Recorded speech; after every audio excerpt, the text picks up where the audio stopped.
अस्सलाम वालेकुम नाजरीन, आप देख रहे हैं एशियन न्यूज़ HD और मैं हूं मलिक खुर्शीद हसन। इलाकाई खबरों में रुख करें डिस्ट्रिक्ट व़ाड़ी का, जहां हमारे नुमाइंदा आमिर रफ़ीक सुल्तानी की रिपोर्ट के मुताबिक सिक्योरिटी इंचार्ज जल्लाद बन गया।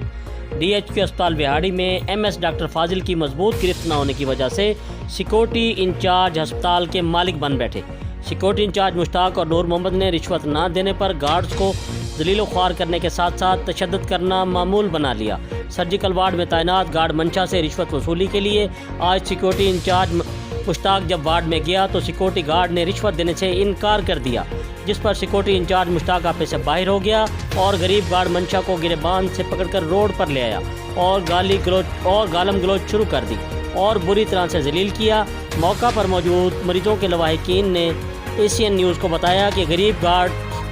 मुश्ताक की मिन्नतें समाजत करता रहा मगर उसे रहम ना आया और कहता रहा कि मुझे नूर मोहम्मद का हुक्म है कि इसकी दुर्गत बना दो। सिक्योरिटी इंचार्ज ने अस्पताल जैसी हसास जगह पर बदमाशी का बाजार गर्म कर रखा है, जिस पर मरीजों के लवाहिकीन और मजलूम सिक्योरिटी गार्ड मंशा ने डिप्टी कमिश्नर व़ाड़ी, कैप्टन रिटायर्ड वकास रशीद और CEO health doctor Anjum Iqbal से corruption gang, security incharge Noor Mohammad और मुश्ताक के खिलाफ सख्त नोटिस लेने का मुतालबा किया है। जी, मज़ीद खबरों से बाखबर रहने के लिए देखते रहिए एशियन न्यूज़ HD। तो मैं काफी देर से देख रहा हूँ, मैंने कहा नहीं अंदर आने की कोई जरूरत नहीं है। अगर मैं लोगों को देख के मैं तू अभी आप बता रहे जो भी घटिया था जो भी है आपके सामने 8 बंदे के साथ